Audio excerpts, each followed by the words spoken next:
लाच घेतल्याप्रकरणी तत्कालीन उपजिल्हाधिकारी तथा उपविभागीय अधिकारी शोभा राऊत यांना 4 वर्षांची दुहेरी शिक्षा आणि 50,000 रुपयांचा दंड ठोठावण्यात आला। उस्मानाबाद सत्र न्यायालयाने ही शिक्षा ठोठावली। वरिष्ठ अधिकाऱ्यांमध्ये यामुळे मोठी खळबळ माजली। कौडगाव एमआयडीसी मध्ये संपादित केलेल्या जमिनीचा मोबदल्याचा चेक देण्याकरता तक्रारदार शेतकऱ्याकडे 39,000 रुपयांची लाच त्यांनी मागितली होती। महेश पोतदार माझे सहकारी आपल्या संपर्कात आहेत। महेश, सर्वप्रथम तर सरकारच्या वतीने बाजू मांडणारे जे या ठिकाणी युक्तिवाद करणारे सरकारी वकील असतील किंवा तपास अधिकारी जे असतील त्यांचं आपण अभिनंदन करूयात, कारण बहुतांश आपण फक्त पाहतो की अटक होते अधिकाऱ्यांना आणि पुढे सेवेत घेतलं जातं, पुढे त्या प्रकरणाचं काय होतं कळत नाही। या प्रकरणात मात्र शिक्षा झाली आहे। अत्यंत सगळ्यांना या म्हणजे जरब बसवणारा हा निकाल असं म्हणावं का याला? तो अत्यंत जरब बसवणारा खणखणीत असा निकाल आहे।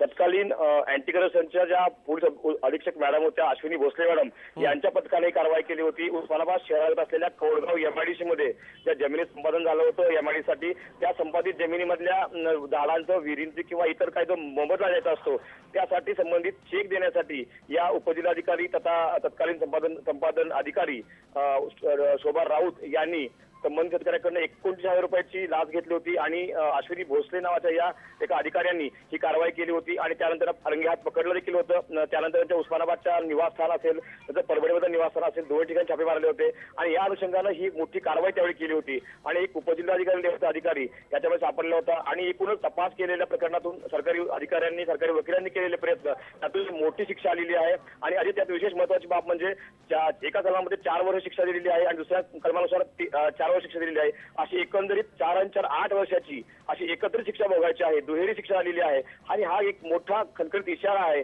जे लाचखोर अधिकारी आहेत त्यांच्यासाठी। अजित, महेश, आणि आपण या बातमीच्या अनुषंगाने सांगूयात, जे अतिवरिष्ठ अधिकारी, वरिष्ठ अधिकारी लाच मागतात त्यांची आपण निर्भयपणे अँटी करप्शनकडे तक्रार करू शकता।